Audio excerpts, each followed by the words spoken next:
ഒരു പരിപാടികളാണ് കുടുംബത്തിനും കൂടി നമ്മുടെ മക്കളൊക്കെ വളരെ അതുകൊണ്ട് അത് താരതമ്യം പറഞ്ഞ മാത്രം നമുക്ക് സ്മരിക്കാതെ തുടങ്ങാൻ പറ്റില്ല എന്നാണ്. ഇതെന്താ സംഗതിച്ചാൽ എനിക്കൊരു അമ്പലത്തിൻ്റെ ചാർജ് കിട്ടിയപ്പോൾ ഇതിന് മുമ്പ് ഈ അമ്പലം കൈകാര്യം ചെയ്തിട്ട് ഒരു എക്സ്പീരിയൻസ് ഒന്നും കിട്ടിയില്ല. പറയുകയാണെങ്കിൽ ഓക്കെയാർ മേനോനില്ല, ഓക്കെയാർ മേനോൻ വാസുവേട്ടൻ്റെ ഒരു പ്രത്യേക ആഗ്രഹപ്രകാരമാണ് ഞാൻ ഏറ്റെടുക്കുമ്പോൾ മൂപ്പ എന്നോട് പറഞ്ഞ വാക്ക്, എൻ്റെ കാലാവധി കഴിയാണ്, ഇത് പറ്റിയ ഒരാളെ എനിക്ക് വേണം, ഒരു സത്യസന്ധ ഇങ്ങനെ പറഞ്ഞ വാക്ക്, സത്യസന്ധനായ ഒരാളെ വേണം, തന്നെയാണ് ഞാനത് കാണുന്നത്. ഞാൻ ബേസിക്കലി കോൺഗ്രസ്സുകാരനാച്ചാലും എല്ലാ കോൺഗ്രസ്സുകാരും ഞാൻ അംഗീകരിക്കില്ല. കാരണം അവർ ഒക്കെ ശരി എന്ന് ഞാൻ പറയാറില്ല. അതുകൊണ്ട് എന്നെ അവർ ഗുഡ് ബുക്കിലല്ല ഞാൻ. അപ്പോൾ അത് എനിക്ക് നല്ല അറിയാം. അപ്പോൾ ഞാൻ ഇതിനൊന്നും മെക്കടാറില്ല, എന്തെങ്കിലും ആയിക്കോട്ടെ ഇനി നിൽക്കുള്ളൂ. അപ്പോൾ ഇദ്ദേഹം പറയാതെ താൻ നോക്കണ്ട, ഇതിന് അവിടേക്ക് വേണം, അത് ഞാൻ അതിൻ്റെ ഏർപ്പാട് കഴിഞ്ഞതുകൊണ്ട് എന്തുകൊണ്ട് മൂപ്പനാണ് ഈ സാധനം മെമ്പറായപ്പോൾ എന്താ വെച്ചാൽ ഇവിടെ വലിയൊരു പുലിവാലിലാണ് മെമ്പറായത്. മെമ്പറായി വന്ന ആ ചെയർമാനായപ്പോൾ തന്ത്രി ദിനേശ് നമ്പൂതിരിപ്പാട് അന്ന് ഇവിടെ വരാത്തൊരവസ്ഥ. ആ അമ്പലത്തേക്ക് ഞാനില്ല എന്ന് പറഞ്ഞ് പ്രതിജ്ഞ ചെയ്ത സമയത്താണ് ഞാൻ കേട്ടത്. കാരണം ഒരു അഷ്ടമംഗല പ്രശ്നം നടത്തിയിട്ട് ഒരുപാട് പരിഹാരക്രിയകളും ഷൺമോഹൻ മാസ്റ്റർ നേതൃത്വം വെച്ച് അതിൻ്റെ കൊടുത്തു. ദേവസ്വം അത് നടത്താൻ തീരുമാനിച്ചു, അത് ഡേറ്റ് ഫിക്സ് ചെയ്തു, കാര്യങ്ങളൊക്കെ നീക്കി. ഒരാഴ്ച മുമ്പ് വന്നിട്ട് അന്നത്തെ എക്സിക്യൂട്ടീവ് ഓഫീസർ എന്ന് പറയുകയാണ് ഇവിടെ ഇപ്പം നടക്കില്ല എന്ന്. അപ്പോൾ അന്ന് ദിവാകരൻ നമ്പൂതിരിപ്പാട് കരുണാകരനായിട്ടും അന്നത്തെ കമ്മീഷനായിട്ട് വലിയ അടുപ്പാണ്. അപ്പോൾ എന്താ അങ്ങനെ നടക്കാൻ പറ്റില്ല? അപ്പോൾ ഞാൻ കരുണാകരനായിട്ട് വലിയ ബന്ധമാണ്, വേണമെങ്കിൽ വലിയ തടസ്സം വെച്ചാൽ അദ്ദേഹത്തിനോട് പറഞ്ഞ് ഇതിനെ കാണാൻ വരാറുണ്ട് പറയാം.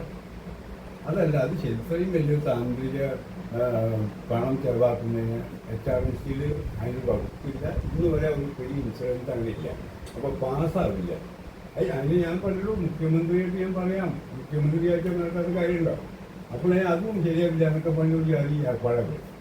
അപ്പോൾ അദ്ദേഹം കുറച്ച് ചോദിച്ചു, ദിവാനമ്പലത്തോട് നിങ്ങൾക്ക് തലേദിവസം വന്നിട്ട് വലിയ വേണ്ടെന്നൊക്കെ പറയാം. ഞാനതൊരു 6 മാസം മുമ്പ് ഇതിന് വേണ്ട 124 അതിൻ്റെ ഡേറ്റ് ഫിക്സ് ചെയ്തു. അവരെന്നെ ചീത്തൊന്നും പറയില്ല, നമുക്ക് പറഞ്ഞോ. പക്ഷേ അതൊരു ദേവനായിട്ടുള്ള കോൺട്രാക്റ്റാണ്. ദേവനോട് പറയാൻ ഞാൻ നടത്തുന്നത് പ്രാർത്ഥിച്ചിട്ടാണ് ഇത് പോവുക. അതിൻ്റെ ഒരു ഇതായിട്ടാണ് ഇത് വരുന്നത്. അപ്പോൾ നിങ്ങൾ ഇങ്ങനെ പറഞ്ഞാൽ എനിക്ക് വിരോധമുണ്ട്. അപ്പോൾ നിങ്ങൾ തീരുമാനം എന്താണെന്ന് വെച്ചാൽ ഞാൻ ഒന്നുമില്ല, എന്ത് തീരുമാനം അധികം വരില്ല, അങ്ങനെയില്ല, വരാണ്ടിരിക്കുക. അപ്പോൾ എനിക്ക് പാചകം പക്ഷേ തലയില്ലാതെ ഇരിക്കുന്ന അമ്പലത്തിൽ ഞാൻ പെട്ടത്. അതുപോലെ ഞാൻ താഴികക്കോടും നിൽക്കില്ല, താഴികക്കോടുമില്ല. ഈ കലശത്തിൻ്റെയൊക്കെ ഈ ആക്രമണ പക്ഷത്തിൻ്റെയൊക്കെ സാധനങ്ങൾ വാങ്ങിയിട്ട് അവിടെ തിരിച്ച് ചാർജ് വാങ്ങിയിട്ട് ഇത് ചെയ്തില്ല. ഒരുപാട് പരിഹാരക്രിയകളില്ല. അപ്പം നമ്പൂരി പണം ഇങ്ങനെ മുമ്പിൽ കൂട്ടൊക്കെ അവരും ദിവാനും രണ്ടാളും ഒന്നിക്കൊന്ന് അരം പ്രസാരം കിന്നറെന്ന് പറഞ്ഞ പോലെ ആണെങ്കിലും അങ്ങോട്ടും ഇങ്ങോട്ടും ഭയങ്കര കണിശാണ്. അപ്പം ഞാൻ നിരന്തരമായിട്ട് ഇദ്ദേഹത്തിന് വീട്ടിലേക്ക് പോകും. വലിയ പോയിങ്ങനെ പറഞ്ഞ് ദിവസം ഞാനൊരു കമ്മിറ്റഡാണ്. ലക്ഷണം പിന്നാലെ നടന്ന് അതുകൊണ്ട് ക്ലിക്ക് ചെയ്യിച്ചു ഒന്നുമല്ല. അപ്പം മൂപ്പരുമായി ഇങ്ങനെ നടന്നു കഴിഞ്ഞാൽ തനിക്ക് ഇതൊരു ആവശ്യമുള്ളത് തോന്നുന്നുണ്ടല്ലോ എന്ന് തോന്നി പറഞ്ഞാൽ ഒരു കാര്യം ചെയ്യാം. അങ്ങനെ പറഞ്ഞാൽ ഒരു വകുപ്പുണ്ടെന്നല്ല വകുപ്പാണ്.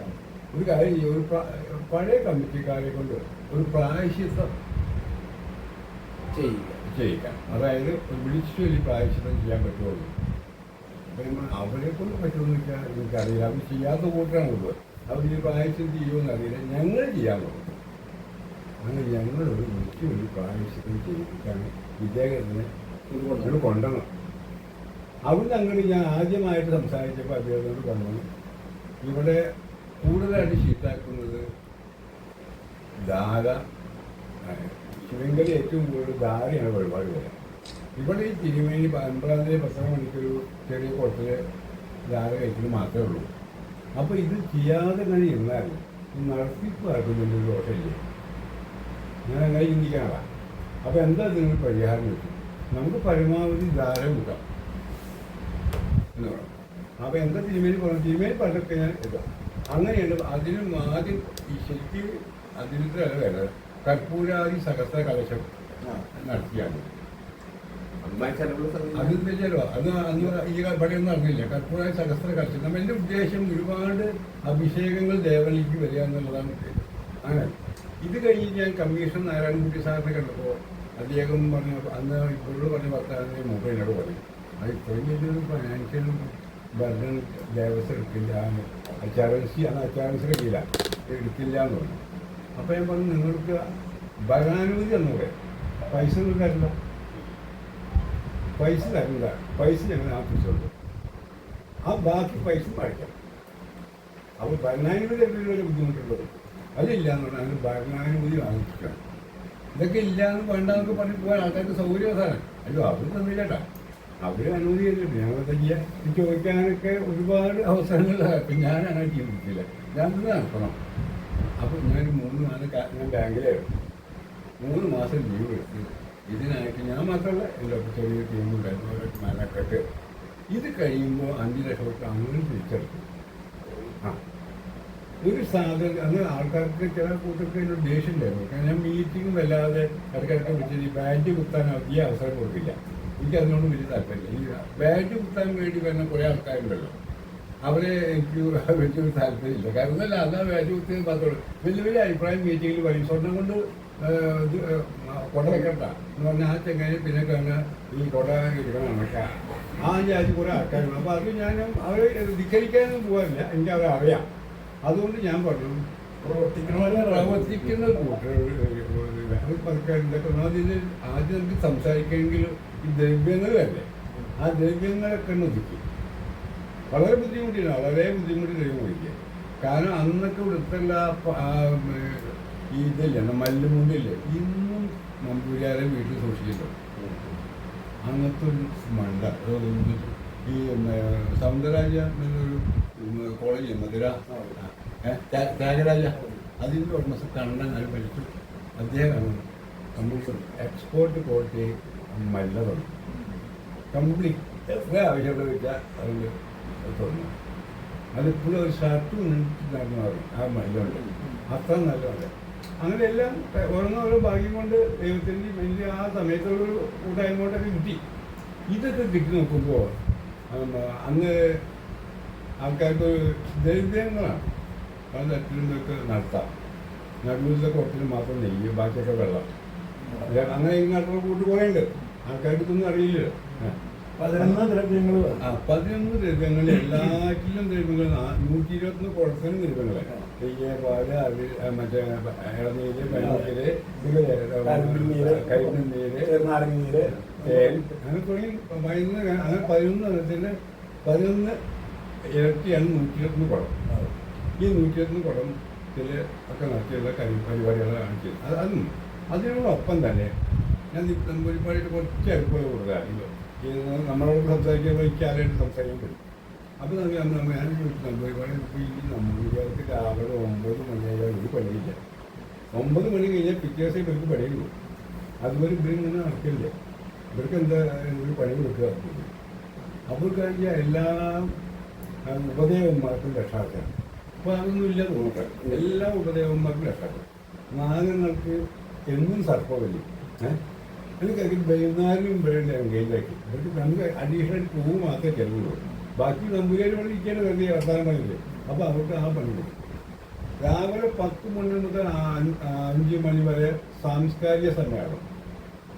വെറുതെ കാട്ടി കൂട്ടുന്ന കുറെ ആൾക്കാരെ രാഷ്ട്രീയക്കാരെ മറ്റൊരു അങ്ങനത്തെ കേസല്ല. ഞാൻ രാഷ്ട്രീയം ഉണ്ടെങ്കിൽ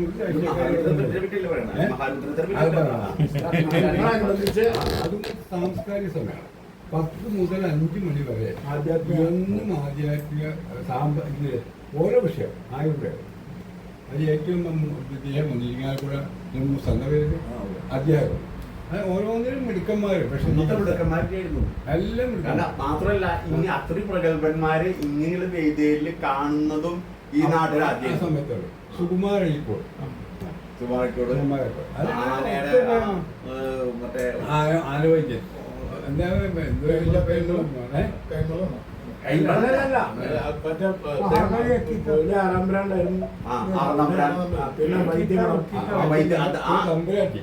തമ്പുരാട്ടി നമ്മളെ തിരുവനന്തപുരം. അശ്വതിനാഥിനും തമ്പുരാട്ടിയും അവരുണ്ടായിരുന്നു. പിന്നെ അങ്ങനത്തെ ഓരോ വിഷയങ്ങളിലും അതിന് മിടുക്കന്മാരാണ്. എനിക്ക് അല്ല അതൊന്നും ഓർമ്മിക്കേണ്ട ആവശ്യമാണ്. ഈ പറഞ്ഞ ഈ ഓർമ്മയൊന്നും പേര് പറയും. ഒന്ന് മാറാൻ നമ്പരാണ് തമ്പുരാട്ടും തമ്പുരാട്ടി പിന്നെ സുകുമാർ ഡോക്ടർ ഗോപാലകൃഷ്ണൻ പിന്നെ വിഷവൈദ്യത്തിന്റെ ഒരാളുണ്ട്.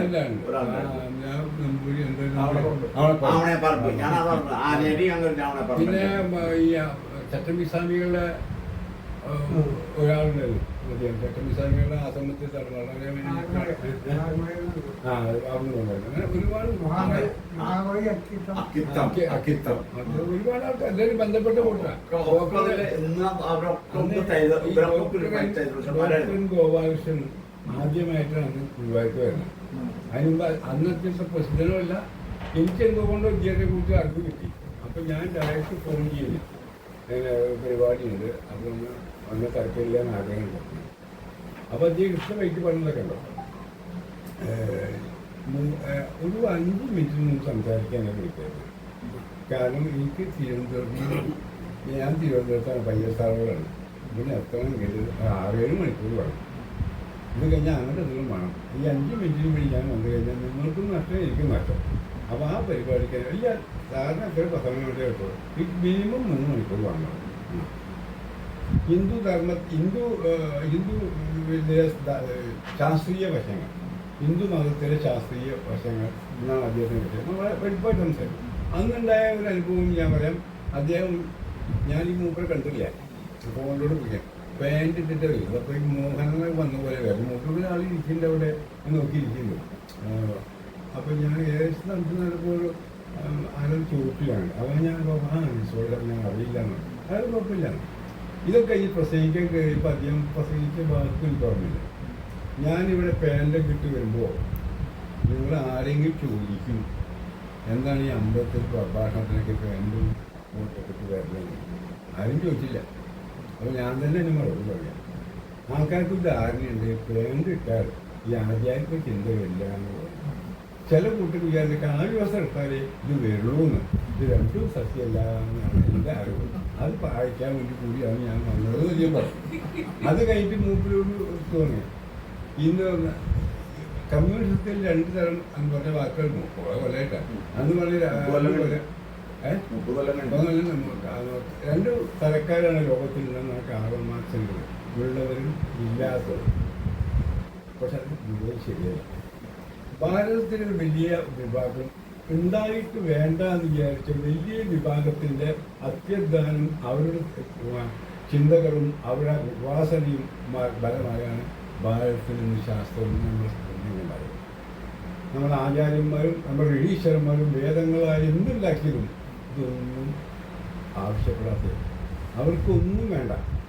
അങ്ങനത്തെ തലമുറയുടെ പിൻഗാമികളാണ് നമ്മൾ ലോകത്തിന് അറിയിച്ചു കൊടുക്കേണ്ട ആവശ്യം.